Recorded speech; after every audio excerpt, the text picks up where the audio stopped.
Dear students, Durga tutorial के online class में आपका स्वागत है। हम आपको आज 10th क्लास का हिंदी गोधुली भाग 2 के पदखंड की 9वीं कविता पढ़ाने जा रहे हैं, जिस कविता का शीर्षक है हमारी नींद। इस कविता के कवि वीरेंद्र डंगवाल जी हैं। कविता में यथार्थ को देखने और उसे पहचानने का तरीका इनका एक अलग, अनूठा और बुनियादी किस्म का था।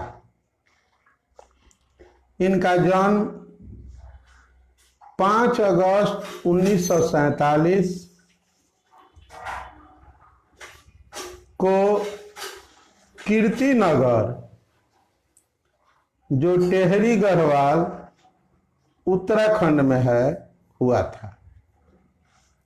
इनकी मां एक मिलनसार, धर्मपरायण गृहिणी थी और इनके पिता स्वर्गीय रघुनंदन प्रसाद डंगवाल प्रदेश सरकार में कमिश्नरी के प्रथम श्रेणी के अधिकारी थे। इनकी रुचि कविताओं और कहानियों दोनों में रही। इन्होंने मुजफ्फरनगर, सहारनपुर, कानपुर, बरेली, नैनीताल और अंत में इलाहाबाद विश्वविद्यालय से शिक्षा प्राप्त की। 1968 में इलाहाबाद विश्वविद्यालय से एमए और उसके बाद डी.फिल की डिग्रियां इन्होंने प्राप्त की।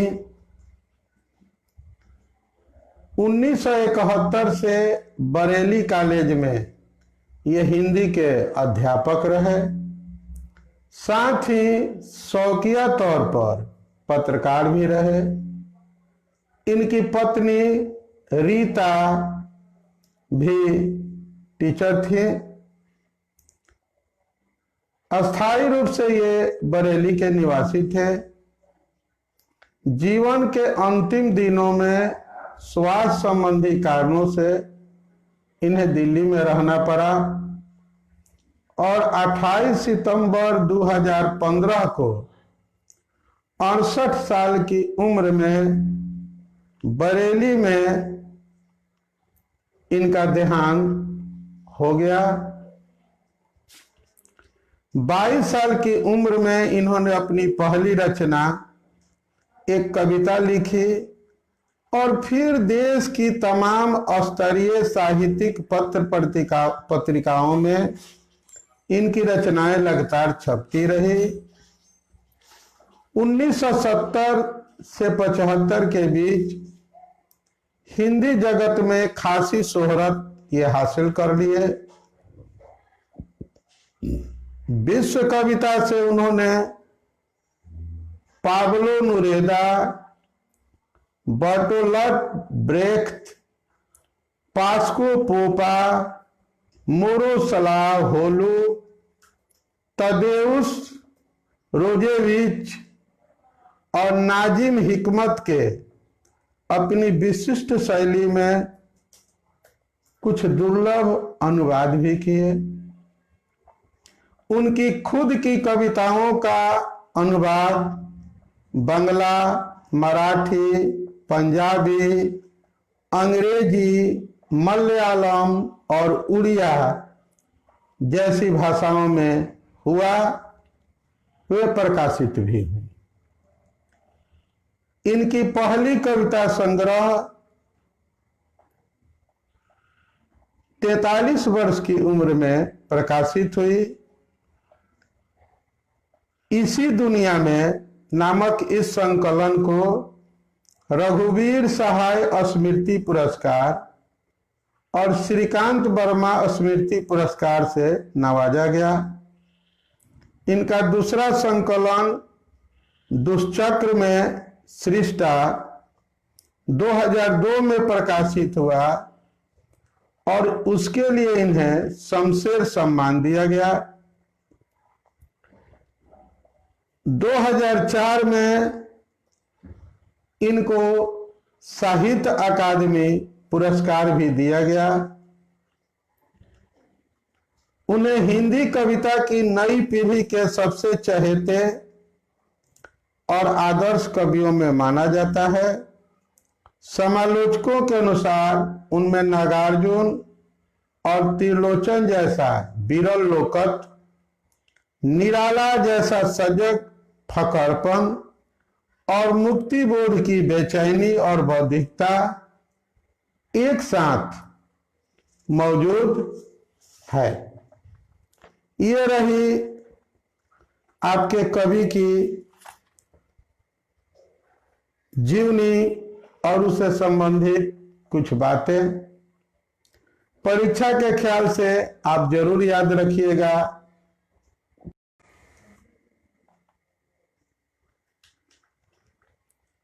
आइए, हमारा कुछ देर के लिए लिंक टूट गया था शायद। हमारे तकनीकी विशेषज्ञ हमें इशारा किए और कुछ चीजें शायद छूट गई, मैं उन्हें दोहरा देता हूं। जो परीक्षा के दृष्टिकोण से महत्वपूर्ण बिंदु हैं, इनका जन्म 5 अगस्त 1947 को हुआ था। जन्म स्थान कीर्तिनगर, टिहरी गढ़वाल, उत्तरांचल था। पेशे से ये संपादक, लेखक, अध्यापक और कवि थे। ये शौकिया तौर पर पत्रकार भी थे। इन्हें कई पुरस्कार भी मिला, जिन पुरस्कारों की चर्चा हम कर चुके हैं।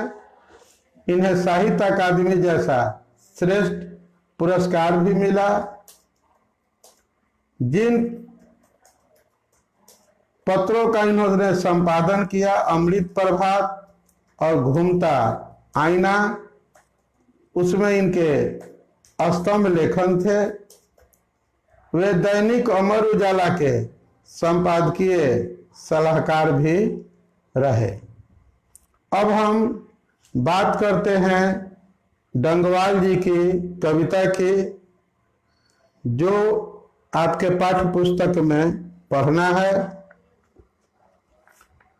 कविता का शीर्षक है हमारी नींद। ये आप दुर्गा ट्यूटोरियल के फेसबुक लाइव के तहत लेक्चर सुन रहे हैं, जिसकी पुनः रिकॉर्डिंग हमारे YouTube चैनल पर अपलोड की जाएगी। और जो भी हम यहाँ आपको सुना रहे हैं, उसमें महत्वपूर्ण तथ्यों का PDF समय समय पर अपलोड किया जाएगा। अभी एक भी चैप्टर का PDF अपलोड नहीं किया गया है, लेकिन बहुत जल्द आपको PDF उपलब्ध कराया जाएगा। जो भी हम चैप्टर कल तक पढ़ाए हैं, हमारे YouTube चैनल पर अपलोड किए जा चुके हैं। हमारे चैनल का नाम है दुर्गा ट्यूटोरियल। सर्चिंग वर्ड है दुर्गा ट्यूटोरियल सरोज मिश्रा, जो शायद कमेंट बॉक्स में आपको दिखाया जा रहा हो, आप वहां देख लें। और कुछ छात्रों की मांग है कि गणित का मार्किंग स्कीम, जैसे हिंदी का हमने अपने YouTube चैनल पर दिया है, जो भी विषय पढ़े हैं उसका हमने मार्किंग स्कीम दिया है। तो गणित का मार्किंग स्कीम कुछ छात्र जानना और देखना चाहते हैं। एक सप्ताह के अंदर गणित का मार्किंग स्कीम तैयार करके अपलोड कर दिया जाएगा। इसके अलावा लेक्चर के दौरान ही हमारे कुछ छात्रों की मांग थी कि ऑब्जेक्टिव क्वेश्चन भी पढ़ाया जाए, तो सोशल साइंस का ऑब्जेक्टिव क्वेश्चन हमारे यूट्यूब चैनल पर उपलब्ध है और फेसबुक लाइव भी हो रहा है, जो दिन में हो रहा है। समय की सूचना आपको हमारे फेसबुक पेज से दे दी जाएगी। इसके अलावा साइंस की भी हम लोग तैयारी कराएंगे। 10th क्लास के लिए मैथ और केमिस्ट्री फुल सिलेबस उपलब्ध है। मैथ का लेक्चर जो है वो जारी है। हर हफ्ते हम लोग 1-2 वीडियो डालते रहते हैं ताकि आप प्रैक्टिस करते रहें, आगे बढ़ते रहें।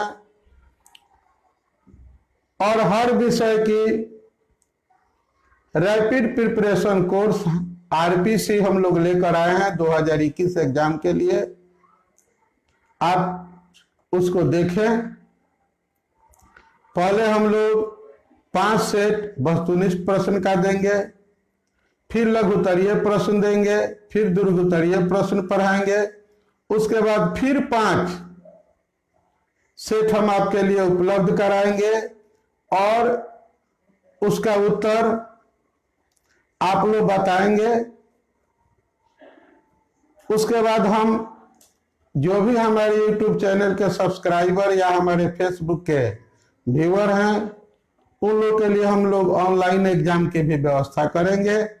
ऑनलाइन आपको हम लोग क्वेश्चन उपलब्ध कराएंगे, आप लोग उसका आंसर कमेंट के जरिए हमारे पास भेजेंगे, फिर हम उसका आंसर शीट अपलोड करेंगे। आप लोग मिलाकर अपनी योग्यता की परख कर लेंगे। तो आइए शुरू करते हैं आज की कविता। शीर्षक है हमारी नींद। इसके कवि हैं बीरेन डंगवाल। नींद क्या है? नींद इंसान की लापरवाही और सुषुप्त अवस्था का परिचायक है।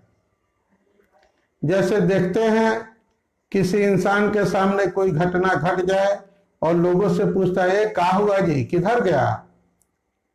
अभी तो इधर कहाँ गया? तो लोग पूछते हैं क्या जी तुम सोया था? का सोया था? तो कहता है नहीं, कहाँ सोए थे, हम तो जगे थे, यहीं तो थे।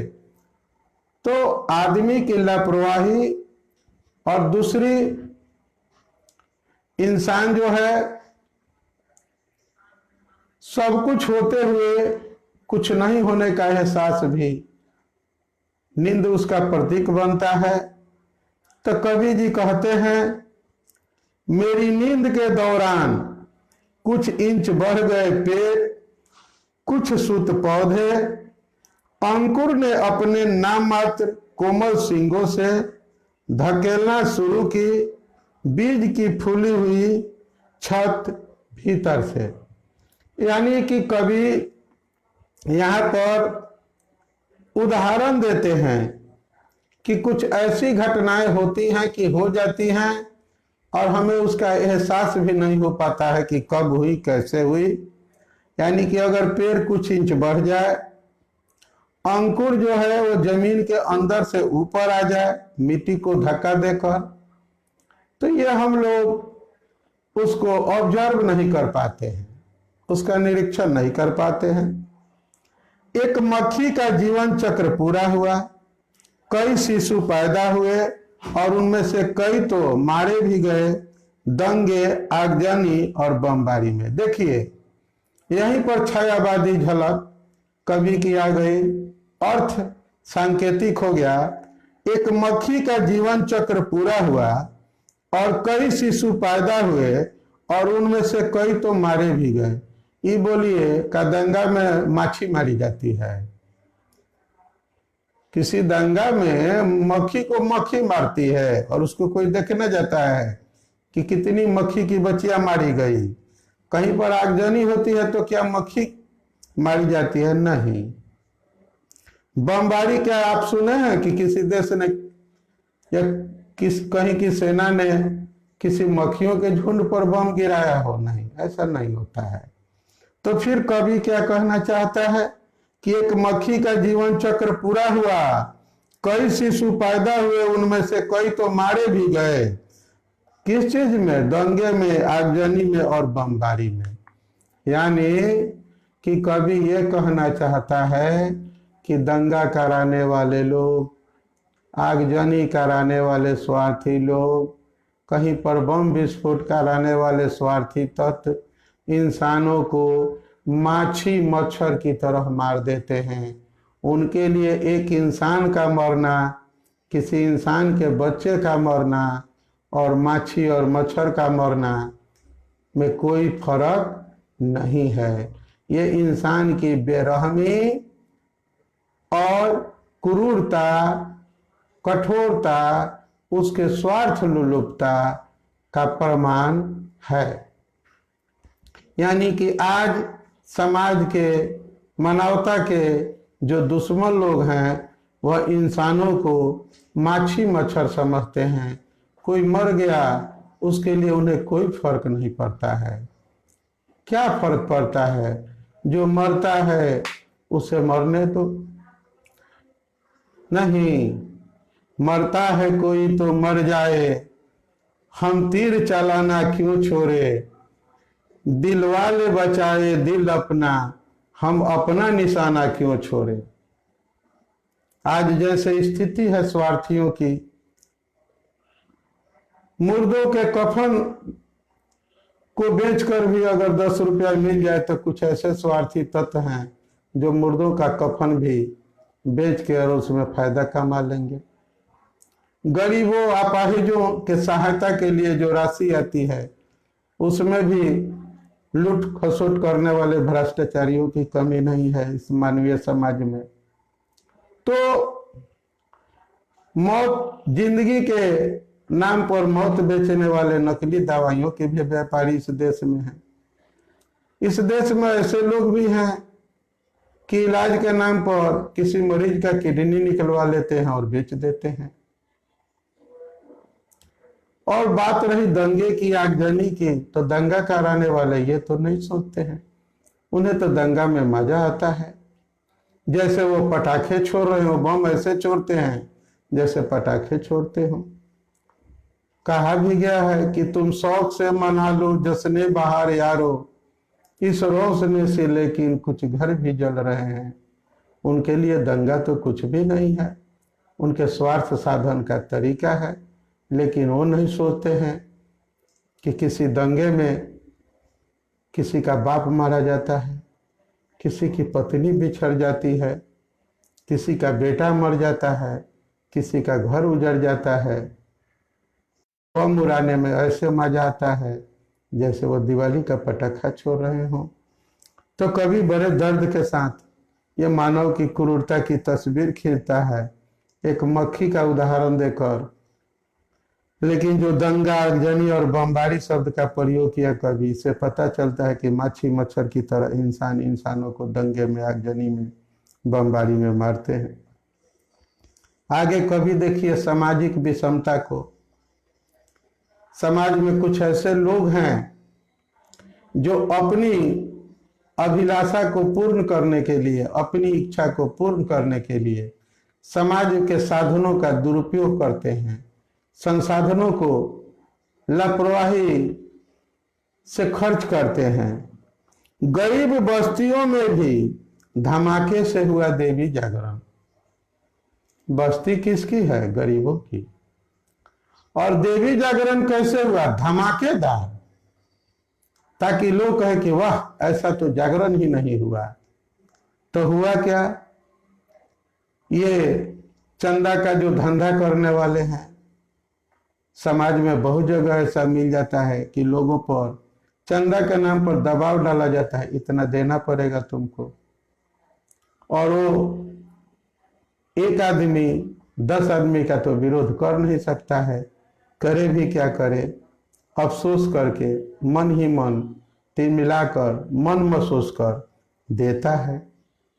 किस नाम पर लिया जाता है? धर्म के नाम पर लिया जाता है, धार्मिक जलसे के नाम पर लिया जाता है। गरीब बस्तियों में भी धमाके से हुआ देवी जागरण कार्यक्रम बनता है। बिल्कुल धमाका होना चाहिए, एकदम जोरदार शानदार प्रोग्राम होना चाहिए, कोई कमी नहीं आना चाहिए। लाउड स्पीकर पर, और वो भी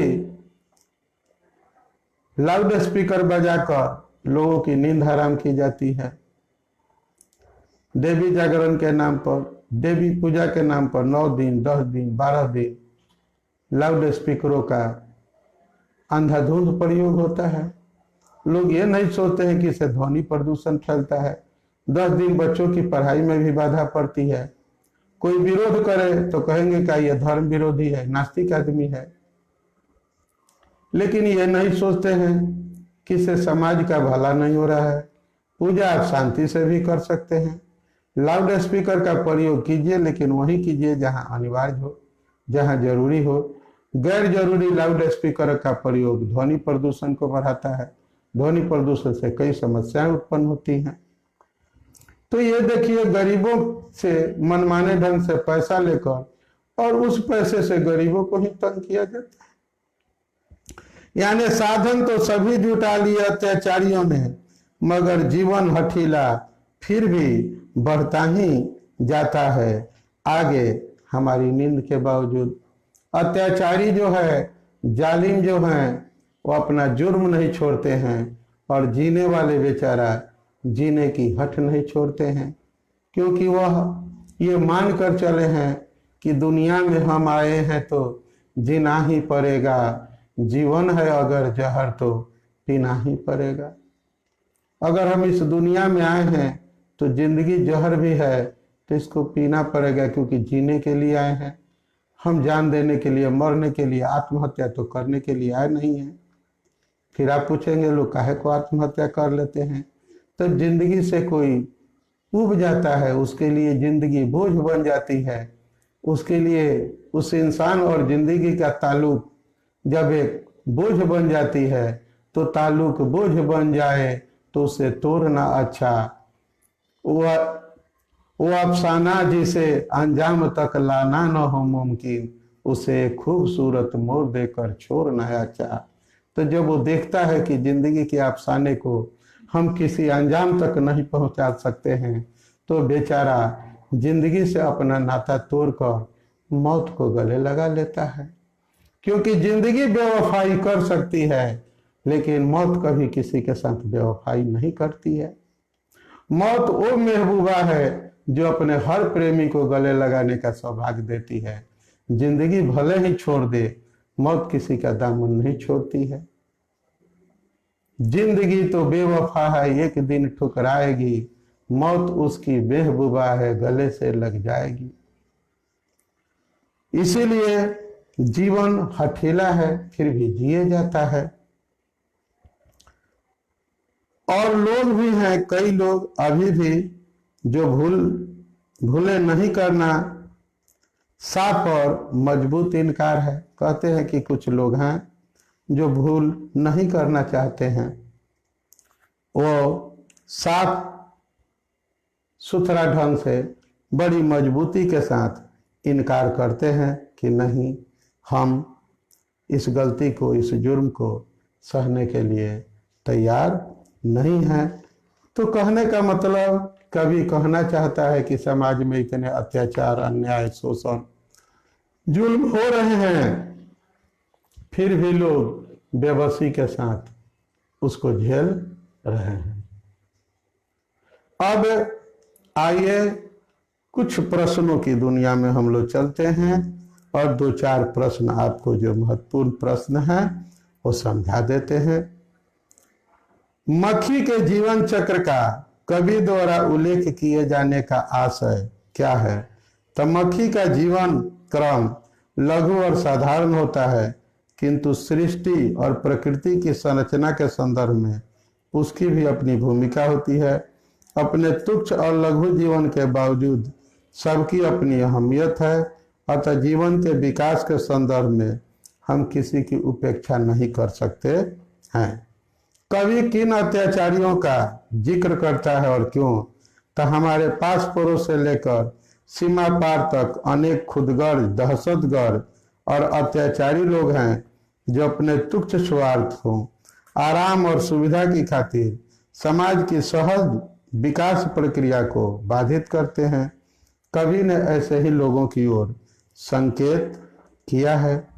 इनकार करना न भूलने वाले कौन है, तो सुविधा भोगी और आराम पसंद वे लोग हैं जिनके हाथों में जनता अपने अपने विकास का जिम्मा दिया है। वही आदमी के वजूद को इनकार कर देते हैं। उनकी नजरों में आम आदमी की कोई उपयोगिता नहीं है, उसके लिए वह तुच्छ है, उसकी कोई अहमियत नहीं है। ये हमारी नींद कविता के शीर्षक की सार्थकता बताइए। तो इस कविता में सब कुछ कवि के नींद के दौरान होता है। पेड़ पौधे का बढ़ना, मक्खी के जीवन चक्र का पूरा होना, शिशुओं का निधन होना, बमबारी का होना, लाउड स्पीकर का बजना, ये सब आवाजें गूंजती हैं, लेकिन सुविधा भोगी और आराम पसंद लोगों की नींद है कि टूटती नहीं। उनके लिए नींद ही अहम और प्रिय है। अतः कविता का शीर्षक हमारी नींद अत्यंत सांकेतिक, उपयुक्त और सार्थक है। इसी के साथ हम आज का ये लाइव क्लास समाप्त करते हैं और फिर कल एक नए पाठ, नई कविता के साथ आपसे मिलेंगे और इसका पुनः जो है प्रसारण आप हमारे YouTube चैनल पर देख पाएंगे। तब तक के लिए हमें इजाज़त दीजिए। थैंक यू, धन्यवाद।